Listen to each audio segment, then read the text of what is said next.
Juana de Arco fue una joven campesina francesa, nacida en una época turbulenta, cuya breve pero intensa vida dejó una huella imborrable en la historia de Francia y del mundo.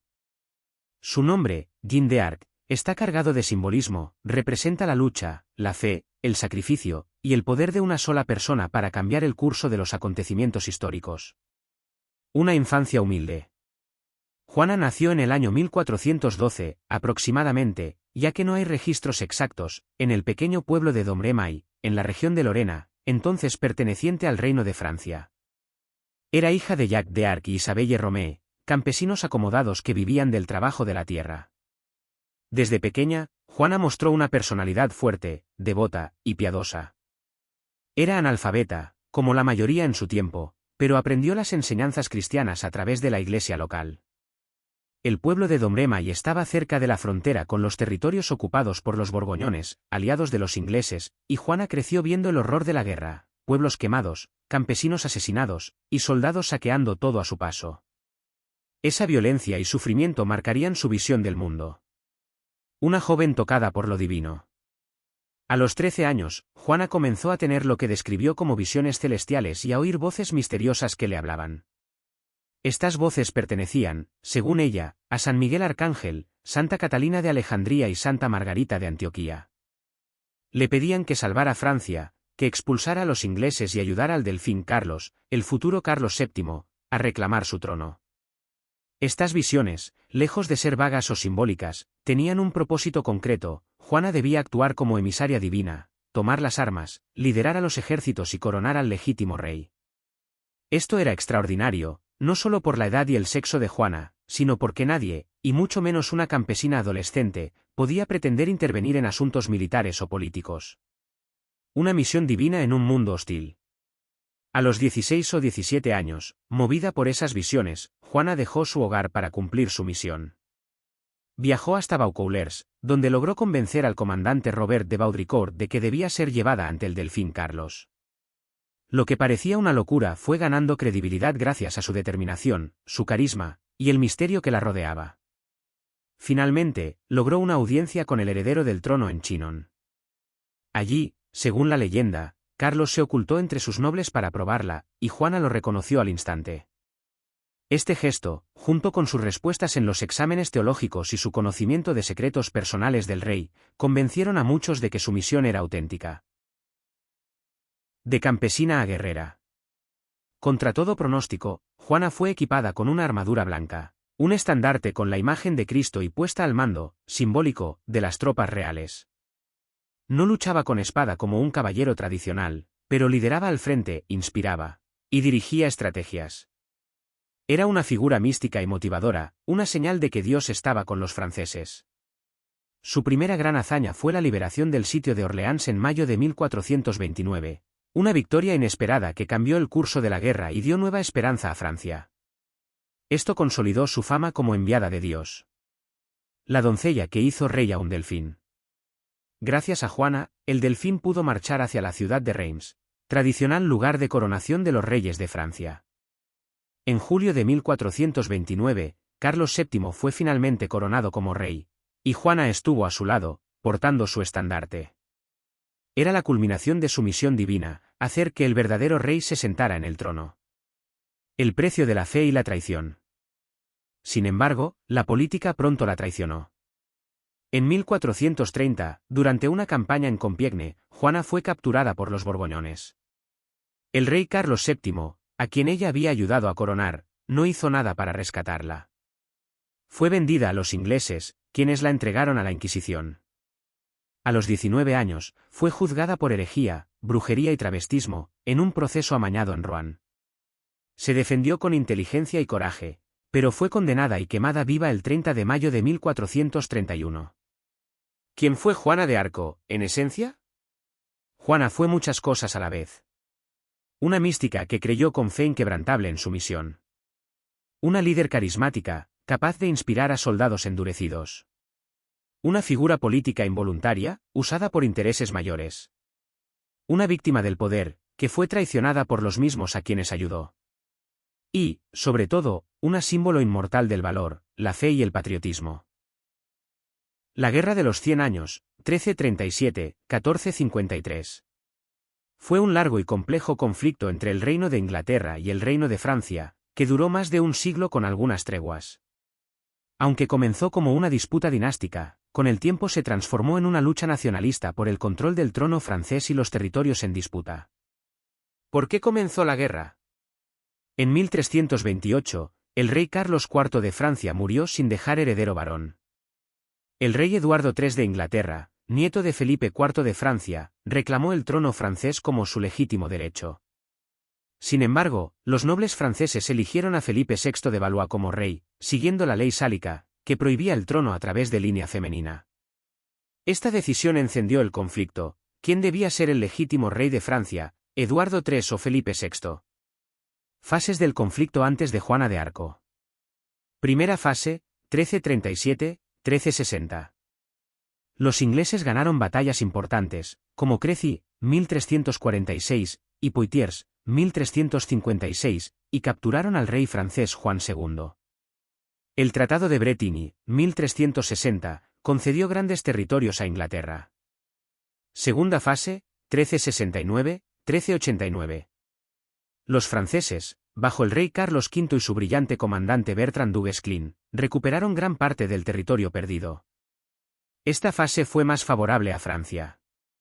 Tercera fase, 1415-1429, aquí entra Juana de Arco.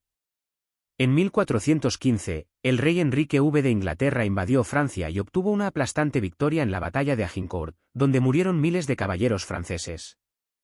Enrique V obligó al rey francés Carlos VI a firmar el Tratado de Troyes, 1420, que desheredaba a su propio hijo, el futuro Carlos VII, y reconocía a Enrique como heredero del trono.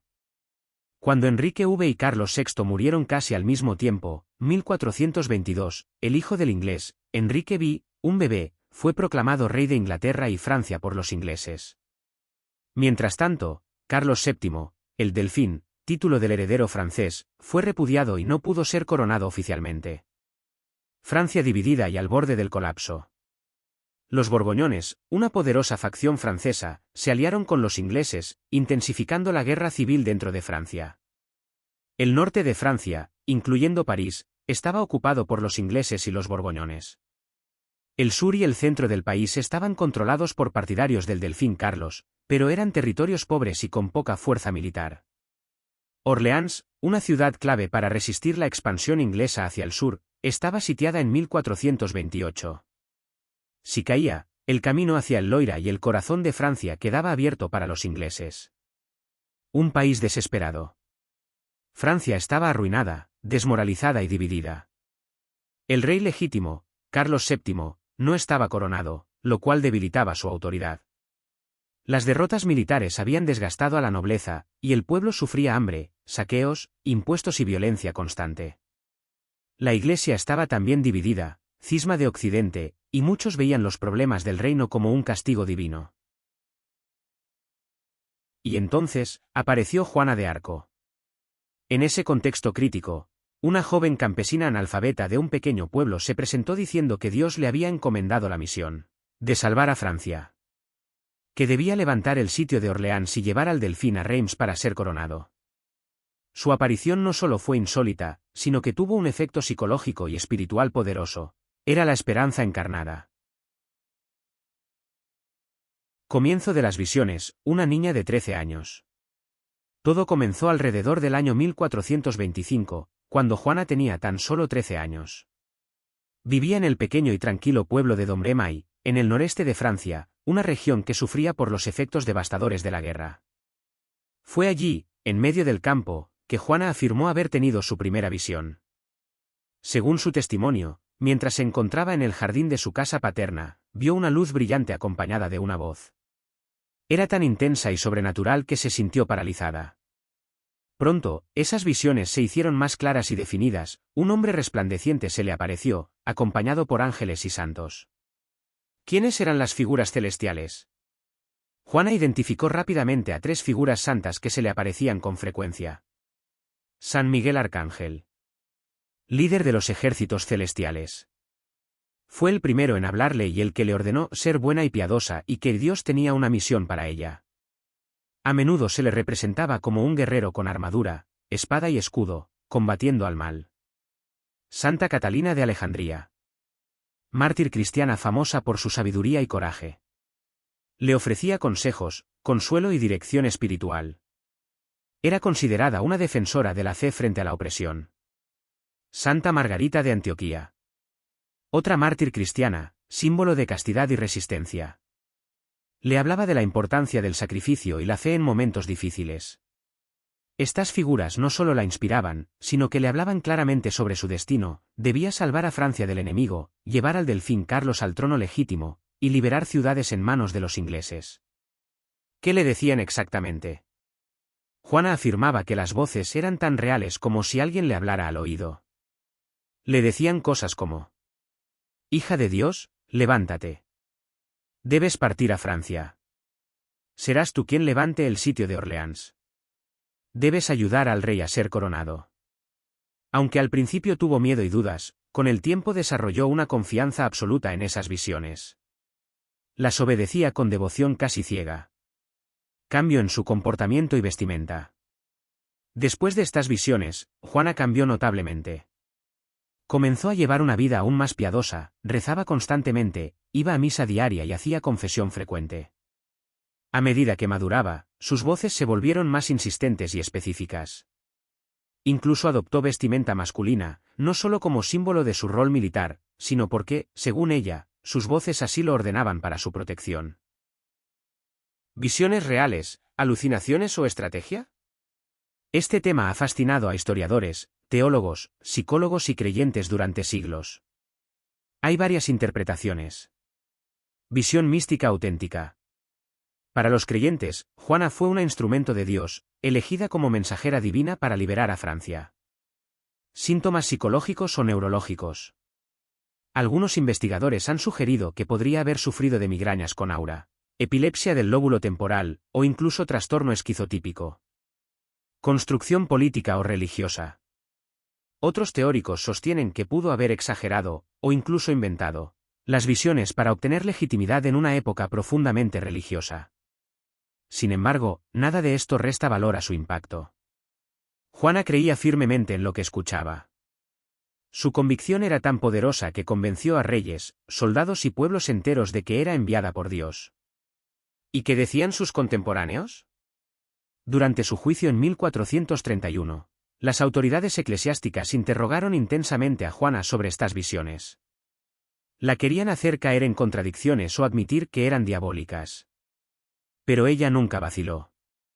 Siempre sostuvo que sus voces eran de origen divino. Su frase célebre ante los jueces fue: «Las voces me vienen de Dios, y no las abandonaré, por más que me cueste la vida». El viaje al rey Carlos VII, una campesina contra el destino. A comienzos de 1429, Francia estaba desesperada. El delfín Carlos no había sido coronado, Orleans estaba sitiada. Y los franceses vivían con el temor constante de que Inglaterra se adueñará completamente del reino. En ese caos emergió una figura inesperada, una adolescente campesina, sin educación militar ni formación política, que afirmaba ser enviada por Dios. Desde Domremy al corazón del poder. Juana nació en Domremy, un pueblo de la región de Lorena, cerca de la frontera con el territorio controlado por los borgoñones. Desde joven, afirmaba recibir mensajes divinos. Pero fue en 1429 cuando esas voces le dieron una misión clara: acudir ante el delfín Carlos y salvar Francia. Pero, ¿cómo podía una campesina llegar hasta el futuro rey? No tenía contactos, ni armas, ni medios. Y sin embargo, su determinación era inquebrantable. Convenciendo a los incrédulos. Primero se dirigió a Vaucouleurs, una ciudad leal al delfín. Allí pidió hablar con el comandante local, Robert de Baudricourt. Al principio, él y su entorno la tomaron por loca o farsante. Pero Juana insistió. Le dijo que Dios la había enviado y que Orleans debía ser liberada sin demora. Durante semanas, Baudricourt la rechazó. Pero poco a poco, la fama de la joven creció. Algunas profecías populares hablaban de una doncella que salvaría Francia, y algunos empezaron a preguntarse si Juana no sería esa enviada. Finalmente, Tras la persistencia de Juana y la presión de la población local, Baudricourt accedió. Le entregó un pequeño grupo de escoltas y una armadura ligera, y le permitió partir rumbo a Chinon, donde se encontraba el delfín Carlos. El viaje secreto por tierras peligrosas. El viaje desde Vaucouleurs hasta Chinon duró 11 días, aproximadamente 500 kilómetros. Juana y su escolta viajaron de noche, disfrazados, cruzando bosques, ríos y territorios plagados de enemigos. Si la capturaban, probablemente sería ejecutada. Juana vestía ropa de hombre, no por irreverencia, sino por necesidad, para protegerse durante el viaje y para pasar desapercibida. Este detalle, más adelante, sería utilizado en su contra durante el juicio. El encuentro con el delfín Carlos. Finalmente, llegó a Chinon en febrero de 1429. El joven delfín, desconfiado, decidió ponerla a prueba. Se mezcló entre los cortesanos y ordenó que otro hombre se hiciera pasar por él. Juana entró en el salón, ignoró al impostor y caminó directamente hacia Carlos, sin haberlo visto antes. Este momento fue visto como milagroso por muchos. ¿Cómo supo quién era el verdadero delfín? Ella le habló en privado y, según testigos, le reveló cosas que solo él sabía. Carlos quedó impresionado, pero aún dudaba. La prueba de los sabios. Antes de permitirle cualquier acción militar, Carlos envió a Juana a la ciudad de Poitiers, donde fue examinada por un tribunal de teólogos, nobles y clérigos. Allí la interrogaron durante días. Querían saber si era una hereje, una bruja, o realmente una enviada divina. El veredicto fue sorprendente, no se encontró error en su fe, ni contradicción en su historia. Juana fue considerada sincera, piadosa y devota. No sabían si sus voces eran reales, pero sí sabían que creía firmemente en su misión. La doncella recibe su armadura. A su regreso, Carlos aceptó su ayuda.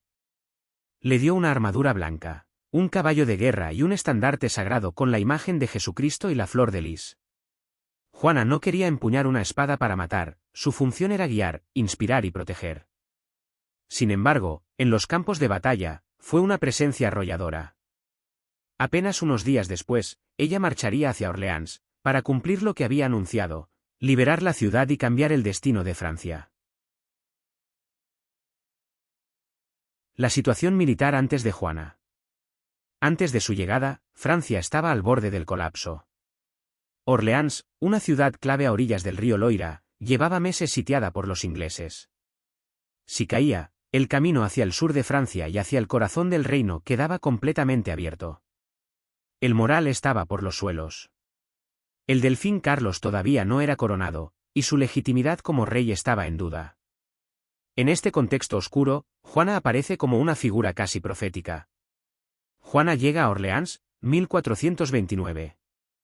Juana se presentó en Blois, donde se reunió con el ejército francés. Aunque no era comandante en sentido técnico, su influencia sobre los soldados fue inmensa. Ella portaba un estandarte blanco con las figuras de Jesús y María, y exigía a los soldados confesarse y dejar atrás los comportamientos licenciosos. El 28 de abril de 1429, Juana y el ejército llegaron a las afueras de Orleans. Los ingleses la subestimaron, pero su llegada provocó un resurgimiento de moral entre los defensores. La liberación de Orleans, 29 de abril, 8 de mayo de 1429. Durante una serie de ataques bien coordinados contra los fuertes ingleses que rodeaban la ciudad, Juana lideraba desde el frente, portando su estandarte. Fue herida con una flecha en el hombro, pero regresó al campo ese mismo día. Su presencia inspiraba a los soldados a seguir luchando.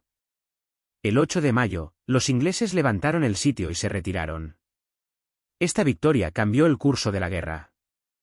No solo fue una victoria militar, sino también psicológica y simbólica, los franceses volvieron a creer en sí mismos. La campaña del Valle del Loira. Después del éxito en Orleans, Juana participó en una serie de ofensivas rápidas en el Valle del Loira.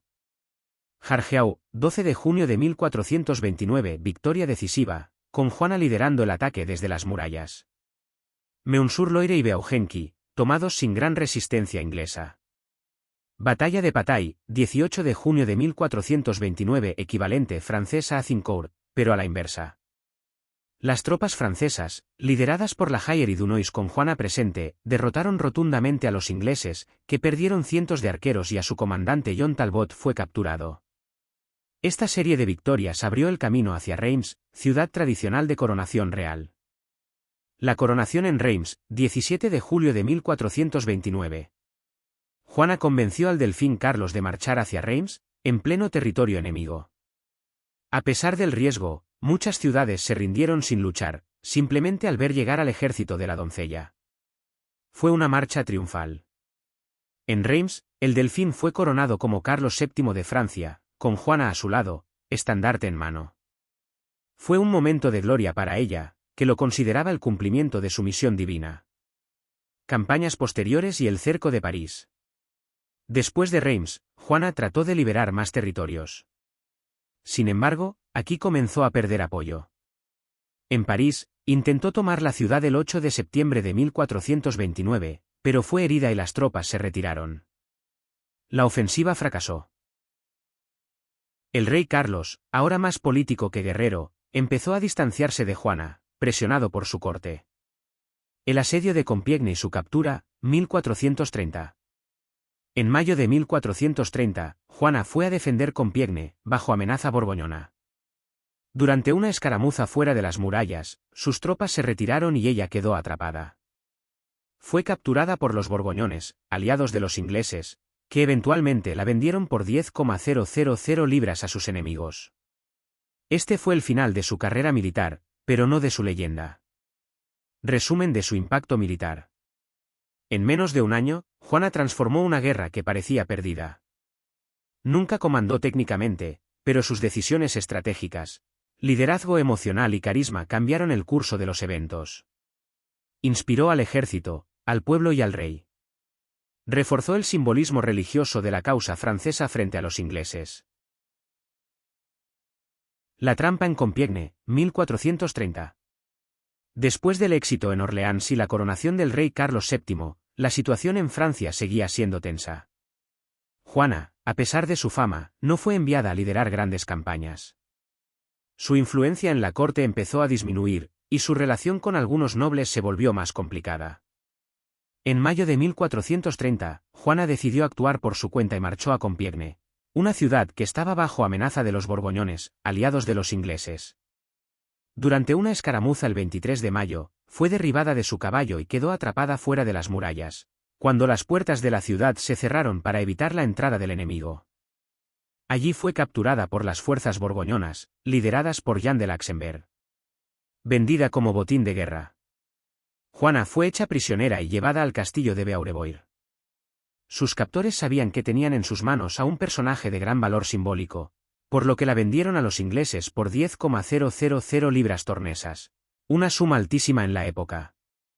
Los ingleses no querían solo eliminarla, querían desprestigiarla públicamente. Su figura se había convertido en un estandarte del nacionalismo francés, y destruir su imagen era estratégico para mantener el control. Un juicio político disfrazado de religioso. Los ingleses no podían ejecutarla directamente por ser su enemiga militar. Necesitaban convertirla en una hereje, para así justificar su ejecución ante la opinión pública europea y la Iglesia. Para eso organizaron un juicio eclesiástico en Rouen, en territorio controlado por los ingleses. El juicio fue dirigido por el obispo Pierre Cauchon, partidario de los borgoñones y leal a Inglaterra. Juana fue encarcelada en una prisión civil, no eclesiástica, y custodiada por soldados varones, lo cual iba en contra del derecho canónico. Durante todo el juicio no tuvo defensor legal. Los cargos y el interrogatorio. El juicio se extendió de febrero a mayo de 1431. Se le presentaron más de 70 artículos de acusación, que se resumieron en: escuchar voces demoníacas. Vestir ropa de hombre, algo prohibido para mujeres según las normas eclesiásticas. Rebelarse contra la Iglesia. Actuar sin la autoridad de la Iglesia, al afirmar que su mandato venía directamente de Dios. Blasfemia y herejía. Juana, una joven campesina de apenas 19 años, resistió con inteligencia y firmeza los interrogatorios. Muchos testigos del juicio se sorprendieron por su claridad, agudeza y fe profunda. Uno de sus momentos más recordados fue cuando le preguntaron: ¿estás en gracia de Dios? Si no lo estoy, que Dios me ponga en ella, y si lo estoy, que Dios me conserve en ella. Esta respuesta era brillante, porque evitaba caer en una trampa teológica. Afirmar que sí estaría en gracia sería un acto de soberbia, porque nadie puede asegurarlo, pero decir que no, implicaría herejía. La trampa del hábito masculino. Uno de los elementos clave del juicio fue que Juana se vestía con ropa masculina, armadura, pantalones, chequer. Ella explicó que lo hacía por protección, ya que los guardias varones habían intentado agredirla sexualmente varias veces. Durante el juicio fue obligada a firmar una abjuración, donde admitía sus errores, probablemente sin entender bien el contenido, ya que no sabía leer. A cambio, se le prometió cadena perpetua. Pero días después, volvió a vestir ropa de hombre, supuestamente porque los guardias le quitaron la ropa femenina y la forzaron a cambiarse. Esto fue usado para acusarla de relapso, es decir, reincidencia en herejía. La ejecución en la hoguera. El 30 de mayo de 1431, Juana fue conducida a la plaza del Mercado Viejo de Rouen. Llevaba una túnica blanca, y un cartel en el pecho que decía: hereje, apóstata, idólatra. Pidió una cruz. Un soldado inglés le hizo una pequeña cruz de madera que ella abrazó mientras subía al cadalso. También se le dio una cruz de iglesia, que sostuvo hasta el último momento. Mientras el fuego subía, clamó el nombre de Jesús varias veces, hasta que sus palabras ya no se escucharon. Tras su muerte, sus cenizas fueron arrojadas al río Sena, para evitar que sus seguidores conservaran reliquias. La justicia llega tarde. En 1456, Carlos VII pidió una revisión del juicio, ya que su legitimidad como rey había sido cuestionada por la condena de Juana. Se abrió un nuevo proceso, donde se escuchó a testigos del juicio original y personas que habían conocido a Juana. El resultado, el juicio fue declarado nulo e injusto. Juana fue proclamada inocente y mártir. Una muerte injusta, la sombra del juicio de 1431. Cuando Juana fue condenada y ejecutada en 1431, su muerte fue políticamente motivada. Los ingleses querían deslegitimar al rey Carlos VII, ya que su coronación había sido posible gracias a Juana. Si lograban demostrar que Juana era hereje y bruja, entonces el reinado de Carlos perdería legitimidad divina. El juicio estuvo plagado de irregularidades, fue dirigido por un tribunal eclesiástico pro-inglés, se impidió que Juana tuviera abogado defensor, se usaron tácticas de manipulación psicológica, y se ignoraron sus apelaciones al Papa. Pero tras su muerte, su imagen comenzó a cambiar. Para muchos franceses, Juana no fue una bruja, sino una víctima inocente, una mártir que había entregado su vida por su país y por su fe. El juicio de rehabilitación, 1455-1456. Una vez finalizada la Guerra de los 100 años en 1453, el rey Carlos VII, quien debía su corona en gran parte a Juana, ordenó una revisión oficial del juicio. ¿Qué ocurrió? En 1455, el Papa Calixto III autorizó la apertura de una comisión inquisitorial para revisar el proceso. El nuevo juicio reunió a incontables testigos, soldados, sacerdotes, ciudadanos que conocieron a Juana, incluso algunos que participaron en su condena original. Declararon que Juana era piadosa, valiente, y que nunca mostró signos de herejía.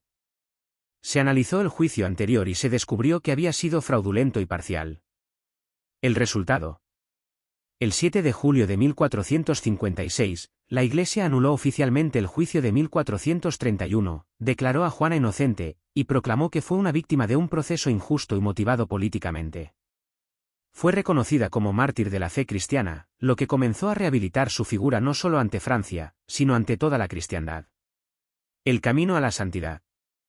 Durante los siglos siguientes, Juana se convirtió en un símbolo espiritual y patriótico en Francia. Se escribieron biografías, leyendas y cantos sobre ella. Su ejemplo era citado como el de una joven guiada por Dios que amó a su patria hasta el martirio. Pasos hacia la canonización. 1869 se presentó la solicitud formal para iniciar el proceso de beatificación. 1909 fue beatificada por el Papa Pío X. 1920 finalmente, el Papa Benedicto XV la canonizó como santa el 16 de mayo de 1920, casi 500 años después de su muerte. Significado de su canonización. La canonización de Juana no solo fue un acto religioso, sino también un acto político y cultural. Ocurrió después de la Primera Guerra Mundial, cuando Francia buscaba símbolos de unidad, valentía y esperanza. Juana fue elevada como Santa Patrona de Francia. Símbolo de la lucha por la justicia y la verdad. Ejemplo de fe inquebrantable, incluso ante el martirio. Imagen poderosa de laicismo y religión, ya que tanto creyentes como no creyentes la ven como heroína. Hoy, Juana de Arco es santa y mártir de la Iglesia Católica. Figura emblemática del nacionalismo francés. Inspiración para mujeres líderes. Representada en literatura, ópera, cine y arte. Conmemoración oficial el 30 de mayo, aniversario de su ejecución. Legado de Juana de Arco. Juana de Arco no solo fue una heroína militar y religiosa, sino que también se convirtió en un símbolo universal de lucha, coraje, identidad y espiritualidad. Su figura ha sido reinterpretada constantemente por distintas generaciones y movimientos ideológicos. Símbolo de la identidad nacional francesa. Desde el siglo XV, Juana ha sido vista como un emblema de la nación francesa. Fue la figura que inspiró a un pueblo derrotado y dividido, y ayudó a cambiar el curso de la Guerra de los 100 años. Su intervención condujo a la coronación del rey legítimo, Carlos VII, consolidando así la monarquía francesa frente al dominio inglés. En el siglo XIX, tras la derrota francesa ante Prusia, Juana fue recuperada como símbolo patriótico por todos los bandos políticos. Representaba la resistencia frente al invasor extranjero y el poder del espíritu francés. Figura religiosa y santa. Canonizada en 1920, Juana es una de las santas patronas de Francia, junto con Santa Teresa de Lisieux y San Martín de Tours. Es venerada como mártir, ya que murió defendiendo su fe y obedeciendo lo que consideraba órdenes divinas. Su fiesta se celebra el 30 de mayo. La Iglesia la presenta como ejemplo de fe profunda, obediencia a la voluntad de Dios y fortaleza moral frente a la injusticia. Instrumento político. Juana ha sido usada como símbolo por ideologías opuestas. Los monárquicos la veneran como defensora del rey y la tradición. Los republicanos la ven como una figura del pueblo, una campesina que se alzó por la patria. Durante el siglo XX, incluso movimientos nacionalistas radicales y populistas usaron su imagen para reforzar su mensaje político. A pesar de estas apropiaciones, su figura trasciende partidos, sigue siendo un símbolo de unidad nacional y resistencia. Ícono cultural. La vida de Juana ha inspirado a artistas, escritores y cineastas durante más de 500 años. Libros. Literatura. Voltaire, con ironía, Shakespeare, Schiller y Mark Twain escribieron sobre ella. El poeta francés Charles Péguy le dedicó varias obras apasionadas. George Bernard Shaw escribió una famosa obra de teatro, Santa Juana, 1923. Artes escénicas, cine y televisión. Ha sido retratada en múltiples películas. La Pasión de Juana de Arco, 1928, de Carl Theodor Dreyer, una obra maestra del cine mudo. Juana de Arco, 1999, con Milla Jovovich. Documentales históricos y adaptaciones modernas han seguido apareciendo. Paleta de pintor, pintura y escultura. Se la representa casi siempre con armadura brillante, estandarte en mano, rostro iluminado por la fe. Existen estatuas de Juana de Arco en cientos de ciudades de Francia, y en lugares como Nueva York, Buenos Aires y Montreal. Referente feminista. Aunque vivió en una época profundamente patriarcal, Juana desafió muchas normas de su tiempo. Se vestía como hombre para proteger su integridad y poder moverse libremente en un mundo masculino. Comandó ejércitos, dio órdenes a nobles y soldados, y enfrentó sin temor al clero en su juicio. Por eso, muchas feministas la consideran una pionera, una mujer que luchó por su convicción en un mundo que no le daba voz. Inspiración espiritual. Para creyentes de distintas confesiones, Juana es un modelo de fe inquebrantable. Valentía frente al sufrimiento. Escucha interior de la voz de Dios. Sus visiones y su mística han sido objeto de estudio en la espiritualidad cristiana, y su figura aparece frecuentemente en textos devocionales. Educación y memoria histórica. Su vida se estudia en las escuelas francesas como parte esencial de la historia del país. Cada año se organizan desfiles, obras teatrales y celebraciones cívicas en su honor, especialmente en Orleans y Domremy. Tiene museos dedicados a ella en varios lugares, como el Museo Juana de Arco en Rouen y el Centro Histórico de Orleans. Presencia global. Juana ha trascendido fronteras. Es conocida en todo el mundo como una figura de resistencia, justicia y fe. Ha sido adoptada en otras culturas como ejemplo de cómo una sola persona puede cambiar el destino de un país. Su historia resuena especialmente en contextos de lucha contra la opresión, ya sea colonial, religiosa o social.